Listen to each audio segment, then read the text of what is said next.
Assalamualaikum warahmatullahi wabarakatuh.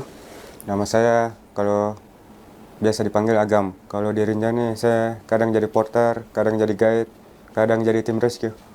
Ke Gunung Rinjani itu sekitar 574 kali. Kalau ke puncak tok sekitaran terakhir saya catat itu 352 ke puncak. Jadi kadang saya naik 3 kali seminggu, kadang 1 hari one day trip, kadang sebulan 4 kali, tergantung tamunya. Kalau di Rinjani sebenarnya tidak ada bosannya naik. Jadi meskipun saya tidak bawa tamu, kadang lagi boring di bawah, liburannya ke Rinjani juga. Saya naik ke Rinjani pertama 2011. Kemudian itu waktu masih kuliah. Jadi ngantar junior di kampus ke Lombok lah. Akhirnya balik lagi ke Hasanuddin kampus. Selesai kuliah saya coba merantau ke Lombok dan terdampar di Sembalun. Ya, di situ tahun 2000 akhir 15 mulailah awal Rinjani yang kedua kali awal dan tidak pernah pulang ke Makassar. Kalau di Rinjani ini menurutku ya spesial banget gunungnya. Salah satunya itu semuanya yang ada di Indonesia ada di sana. Contoh, kalau di Merbabu kan savananya bagus, tapi di Rinjani juga ada savana yang hampir mirip Merbabu. Di Rinjani ada medan berpasir ke puncak.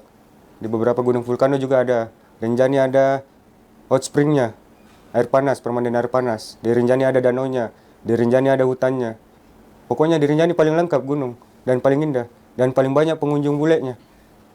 Itu yang bikin beda dengan gunung-gunung yang lain. Makanya tidak pernah bosan ke Rinjani. Yang paling mengesankan selama ini waktu evakuasi bule yang dari Israel, yang jatuh dari puncak, dari top, dari pucuknya Gunung Rinjani, dia selfie. Itu bulan Agustus, dia jatuh ke bawah 160 meter. Akhirnya dievakuasi.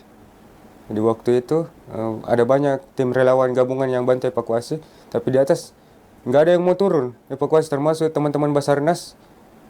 Kurang berani waktu itu karena memang medannya sangat ekstrim, karena batuannya lepas. Akhirnya di atas itu saya inisiatif untuk mencoba turun dan akhirnya berhasil ngangkut selama evakuasi 3 hari. Jadi kondisi tubuh si korban yang si Barbuas ya namanya, ya Barbuas, itu otaknya keluar, patah tulang rusuk, hancur lah kepalanya. Itu sangat berkesan menurutku karena di situ dilihat kerja sama tim. Jadi teman-teman dari Basarnas, Porter, tim SAR Lombok Timur semua bantu.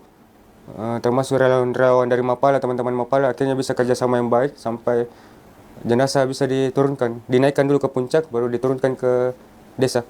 Jadi beberapa kejadian di Gunung Rinjani itu sering saya hadir di sana yang meninggal. Jadi kayak anak Palembang si Mbak Ike 2017.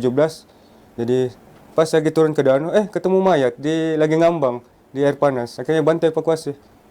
Yang sementara dicari-cari sama tim SAR kan tiba-tiba muncul di depanku. Kadang saya yang duluan dapat, kadang porter yang kasih tahu ada di situ.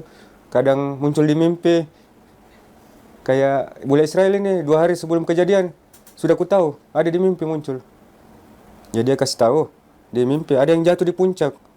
Jadi tiba-tiba terbangun saya. Panjang mimpiku sekitaran setengah lama itu kronologinya di mimpi. Ku kasih tahu lah kawan di samping, mimpi saya segini gini. Akhirnya saya lupa. 2 hari kemudian naik ke Rinjani sama kejadian yang cerita sama si kawan ini. Kebetulan sama-sama bantu evakuasi.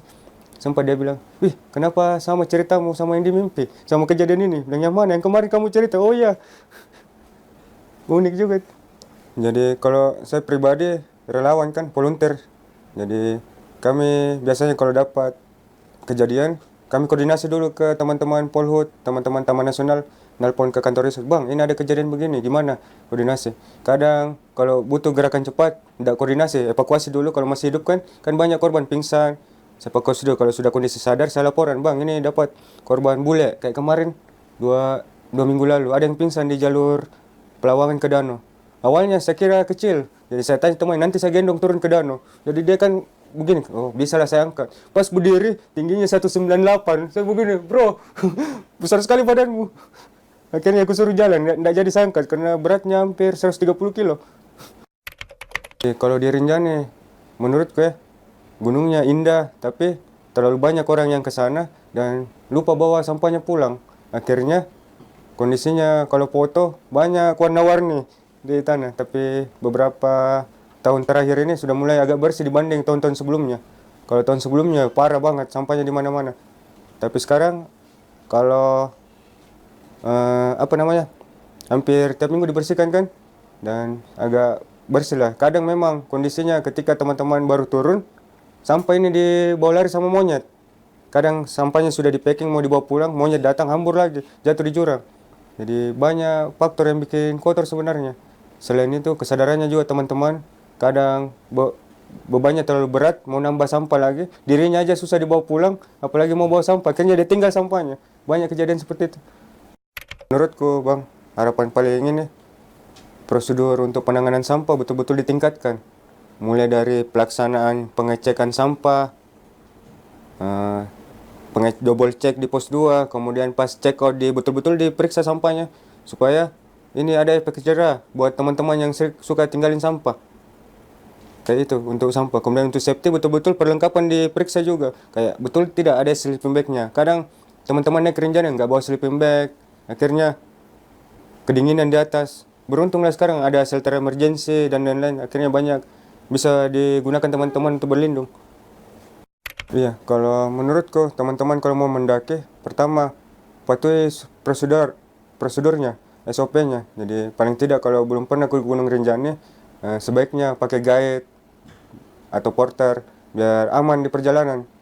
Kemudian betul-betul perhatikan safety. Kadang teman-teman lupakan itu perlengkapan.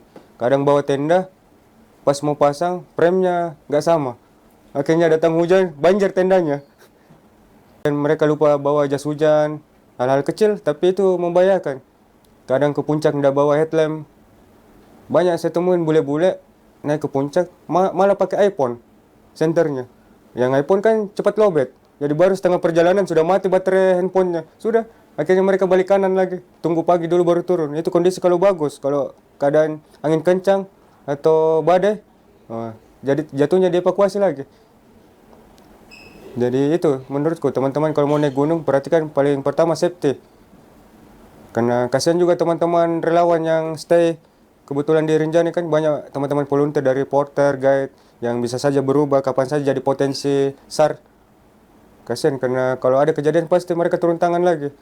Jadi kalau mau naik Gunung Rinjani nggak butuh juga kayak harus jadi atlet, nggak. Karena banyak klien tamu-tamu dari tim kami itu pendaki pemula.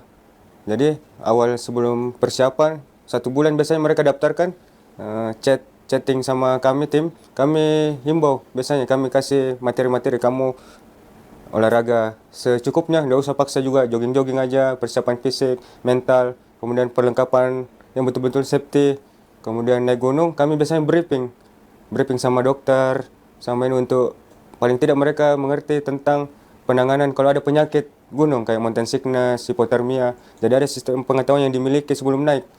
Habis itu baru di lapangan. Nanti pada saat di lapangan kadang mereka lupa. Tinggal posisi guide dengan porter ingatkan, kamu tuh sudah kondisi basah, ganti bajumu di tenda, pakai jaket ini. Itulah fungsi-fungsi teman-teman guide di sana dan porter. Ayo ke Rinjani, mendakilah seaman dan senyamannya.